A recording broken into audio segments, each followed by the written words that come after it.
Hello again, this is Andy Nicol, the course tutor for the Perfectly Spoken Advanced course.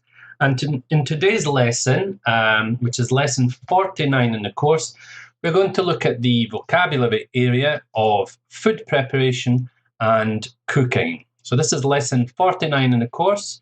It's a C1 level lesson in terms of the Common European Framework, that's advanced, and more or less corresponding to IELTS 7.5 in the IELTS scale. So in this lesson, we're going to look at the following: at different ways of preparing food, at methods of cooking food, and at different instruments, cooking utensils that we can use. Okay, so first of all, you have a very nice traditional roast dinner there for a typical dish that's served in the UK, with Yorkshire puddings here, and carrots and peas and broccoli, roast potatoes, and I think it's roast beef with gravy, and these here are what we call, I think is it dumplings or stuffing? Not quite sure. Anyway, traditional Sunday roast. So first of all, we're going to look at verbs for preparation of food, and if we can match the word or phrase with its meaning. Okay, we've got the chef or the cook there in her kitchen.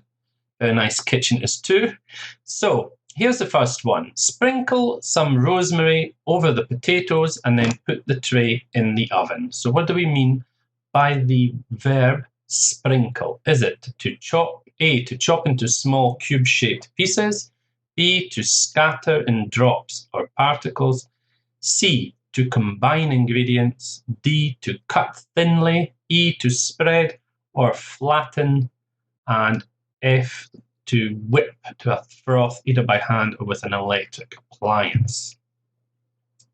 And the answer is B, to scatter in drops and particles. This is what sprinkle means. So you can sprinkle, in this case, herbs. Rosemary is a typical green garden herb.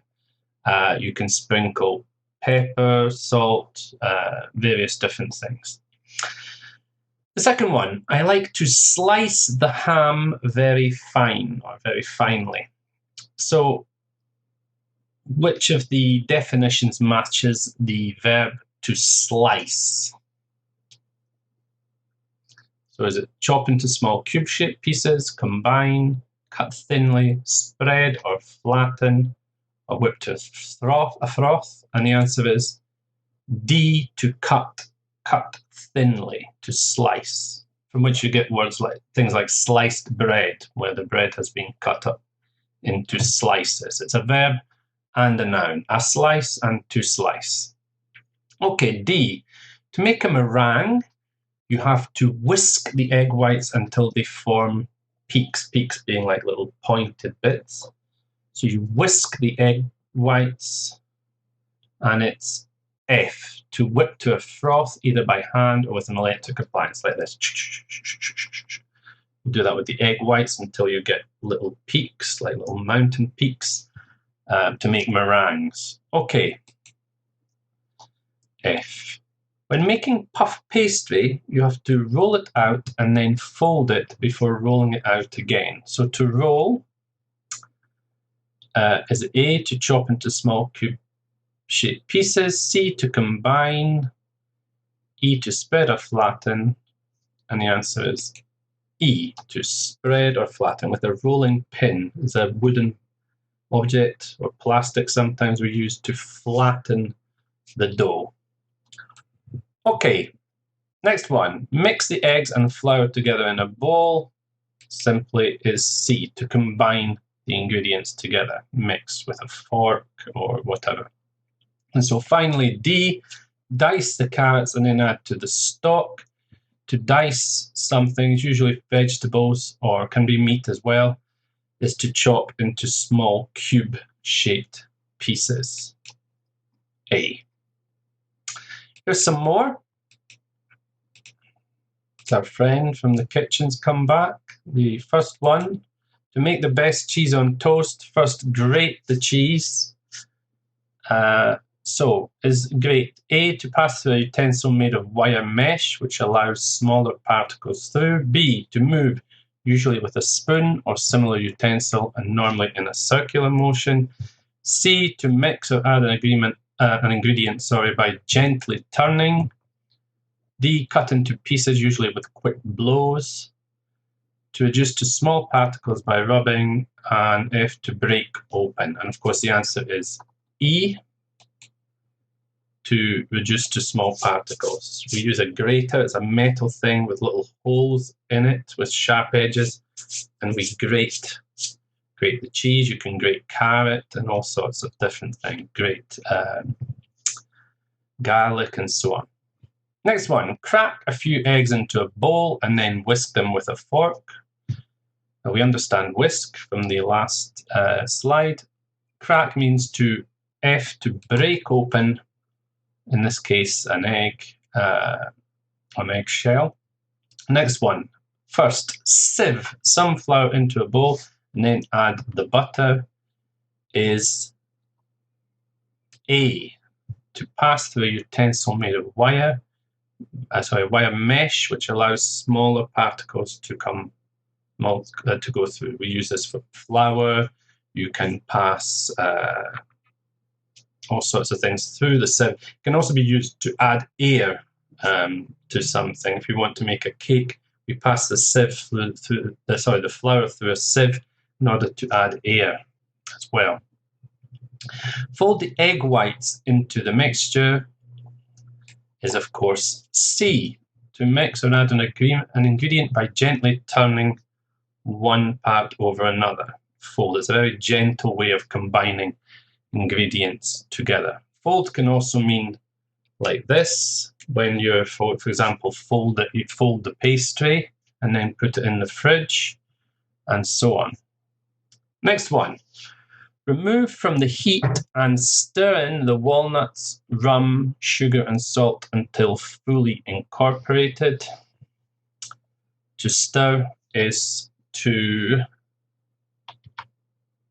B, move, usually with a spoon or similar utensil and normally in a circular motion in order to mix, agitate, or it can be used to cool as well, to release some of the heat, so you cool a mixture down.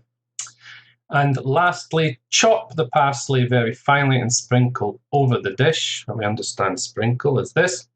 And chop the parsley is to kind of cut in pieces, usually with quick blows, often roughly, not taking too much care. Cut or slice tend to involve a bit of care, whereas chop is a bit less precise. Okay, so there's some preparation terms. Now let's look at cooking terms. Methods of cooking. So you have a nice bit of cheese on toast there, and it says, I love melted cheese on toast, it's delicious. So what do we understand by the word melted? Is it A, cooked quickly in water, B, cooked in a quantity of fat or oil sufficient to cover all the food, C, cooked on a grill over hot coals or wood, usually in the open air, D, cooked in hot water until softened, E, softened or turned to liquid using heat, or F, cooked in the oven. And of course the answer is E.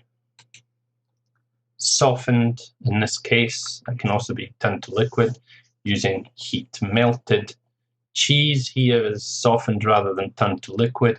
Melted chocolate, of course, would be more liquid in form. Next one. Have you ever tried Argentinian-style barbecued meat? It's known as asado. Argentinians are famous for their barbecued meat. And the answer is, pause the recording, of course, if you need time to think at any stage. Barbecued is C, cooked on a grill over hot coals or wood, usually in the open air. Also, Australians very fond of their barbies, they call them. barbecued meat. I personally love Argentinian barbecue and learned to cook it from my father-in-law. Okay, next one. I recommend having poached eggs for breakfast. That way you don't use any oil. Well, if it says you don't use any oil, we can eliminate all the ones involving oil.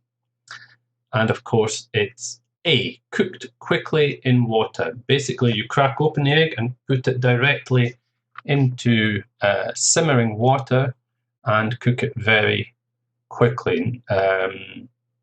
It's recommended to add a little bit of vinegar to keep the egg quite solid when it cooks in the water.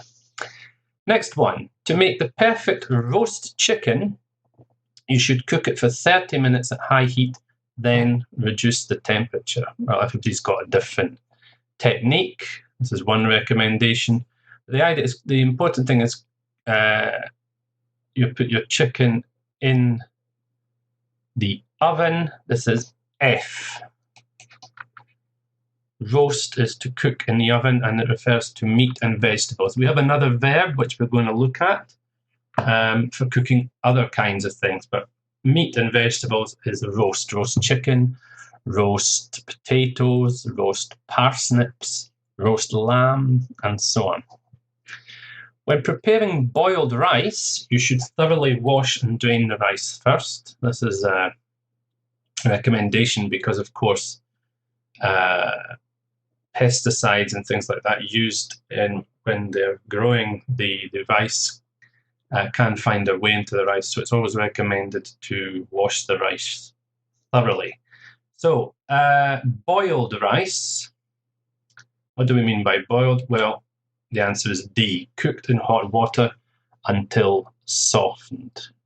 Your boiled rice, you can boil potatoes and carrots and all sorts of things. Cooked in water until softened. And finally, on this, traditionally the fish served in fish and chip shops in the UK is deep fried. Well, the only one we have left is B, cooked in a quantity of fat or oil sufficient to cover all the food. So it's a deep pan or deep whatever of fat or oil, receptacle of fat or oil to completely cover the food. There is a joke about in Scotland, where I come from, that we deep fry everything, and indeed that we even deep fry chocolate bars like the Mars bar and so on. It's a bit of a urban legend. It's not exactly true, although some fish and chip shops do serve it now as a kind of a joke. But anyway, deep fried, cooked in oil. The traditional fish, my fish and chip shop is of course coated in a batter made of flour and eggs, etc. before it's deep fried. Okay, some more here. Dorada a la sal is a kind of baked fish where you cover the bream in sea salt so it retains all its moisture. Is B, cooked in the oven. As I mentioned before, we do have the verb roast for meat and vegetables, but for cakes and biscuits, and strangely fish too, which is a kind of meat, but we talk about baked fish rather than roast fish. So it's cooked in the oven. So some more here. I simply adore steamed mussels. They're divine, means they're really nice and healthy too. And the answer for steamed is D, cooked using water vapor, which is of course steam. It's a very healthy way to cook things, no oil, etc. When cooking scrambled eggs, it's important to remove them from the heat every so often to avoid the eggs from overcooking. And it's, of course, A, eggs cooked in a pan while constantly stirring, usually after mixing the yolk and white together. Scrambled eggs. Not to be confused with an omelette, where the eggs form a kind of solid mass. In scrambled eggs, you mix them up into,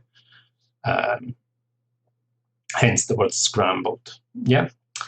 I often have toasted muffins with melted butter for breakfast. Toasted means F, cooked until brown using dry heat, either under a grill or in fact in the toaster in the machine. Can I have a flambéed steak, please? This is another word from French. We mentioned French words in English, and there are a lot of sort of culinary words in English which we have stolen directly from the French. And flambéed. So can I have the flambéed steak, please? Medium rare, if possible. So that's not cooked for very long. And the answer is C, served in flaming liquor or alcohol, especially brandy, flambéed. And finally, the roast potatoes should be parboiled, then add some duck fat and rosemary and place in the oven. This is a very good way of making roast potatoes, and the answer is parboiled is cooked in boiling water for a short time and then removed before further cooking. So you don't finish cooking them in the water, unlike boiled. You partially boiled them, hence parboiled, and then you cook them further, in this case, in the oven.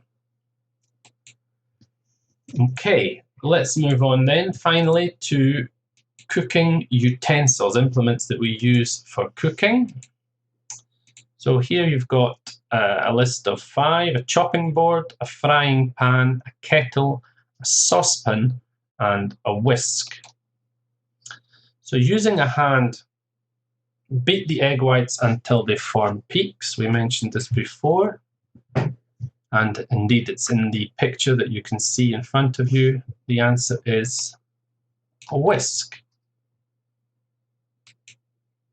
I'll put all the sentences up there here. Yes, using a hand, whisk, beat the egg whites until they form peaks. Number 2, pour a little oil in the something, then add the onions and fry until going golden brown. Is the frying pan. Use the frying pan to fry things. Could you put the something on? I'm dying for a cup of tea. Well, the machine that we use, the appliance we use to boil water to make tea and coffee is the kettle. Could you put the kettle on? I'm dying for a cup of tea. The next one, add the stock. The stock is the kind of flavored liquid that you get from cooking the bones of a chicken or vegetables, etc. It's used as the base for cooking, and it can be in the form of cubes, or it can be in the form of a liquid, and so on, or in a concentrate.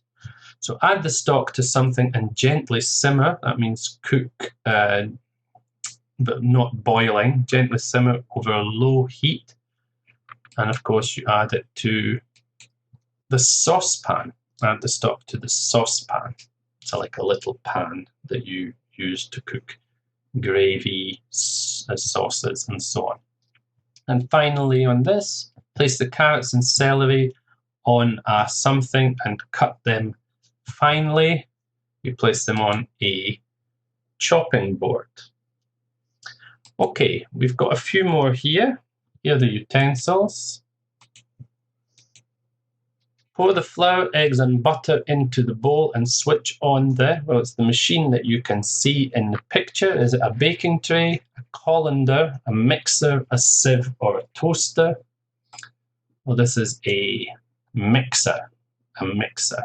It mixes the ingredients together in the bowl. Mixer. Number 2. Empty the pasta into the something and drain all the liquid. This is a plastic or metal kind of bowl-shaped utensil which is full of holes to allow liquid to come out. And this is a colander. Colander. It's used to drain large quantities of water and what have you, but not allow the pasta, whatever, to pass through. Number 3, place the bread in a something and remove once brown. As a toaster. Toaster is the machine we use to make toast, obviously with bread and so on. Number 4, put the cookie mixture onto a something and place in the oven. Well, the thing that you put your when you cook something in the oven, you put what you want to cook on this before you put it in the oven. It's of course a baking tray. Number 5, pass the cocoa powder through a something to ensure you remove any lumps. It's not dissimilar from a colander, but it has finer gaps. It's usually made of a wire mesh and is used to remove lumps or to add air to flour and powder and so on. And the answer is a sieve. A sieve. Okay, the next lesson, of course, will be lesson 50 in the series. And it's another review lesson. This is review number 10 of lessons 46 to 49. So it's lesson 50 with me, Andy Nichols. So we'll be looking again at the language areas we've covered in those lessons. Thanks very much for listening and watching my video. I hope you found it useful in terms of cooking preparation and so on. And I hope you can continue to watch these videos in the future. Thanks a lot. Bye-bye for now.